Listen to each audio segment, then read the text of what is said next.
folder, we have to rename the folder because the name today and to replace more so we have to rename folder, just folder. So what you need to do in renaming the folder is to use this particular code, find dot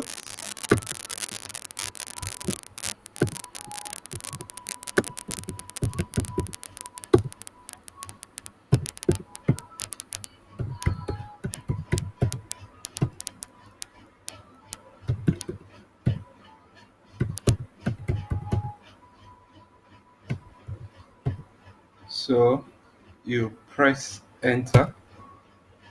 So all the folder bearing Bitcoin has all been changed to gaskincoin. So as you can see from this,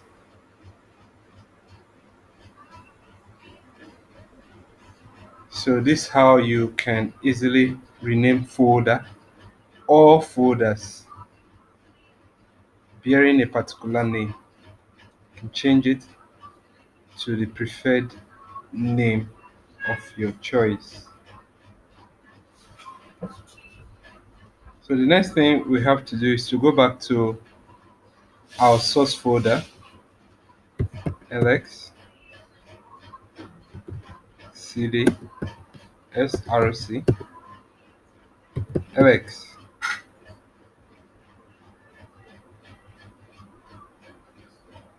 So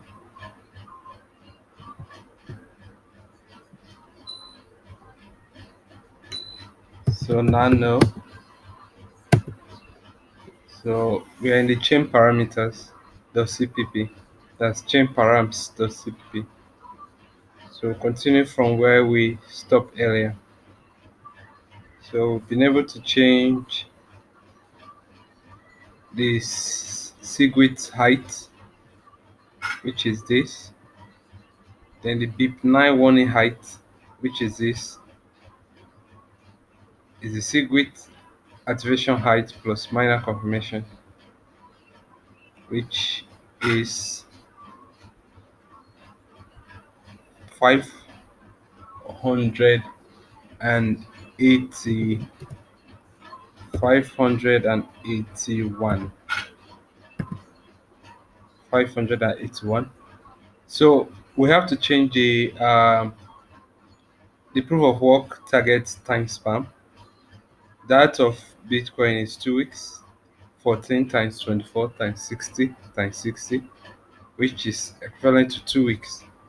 So what we'll do is to change this particular one to that's this particular one here to our preferred time. So all right, so if we remove here is 1 day. This particular one is 1 day. 1 day, that's 24 hours, which is 1 day. So but we don't want 24 hours. So let's say we want an hour. So an hour. Then the proof of work target spacing, which is 10 times 60, that's 60 seconds times 10, so 10 minutes. So we have to change it to the value we want, that's this particular one. So change it to whatever value we want. Let's say 5 minutes or 2 minutes. So we come to here, consensus minimum check chain work. So what we'll do in the next video is to look at the rest from here down to the PCH message start. So we know how to do those ones, how to use Python to get these values. Thank you for watching. Please subscribe to my channel for more videos. Thank you.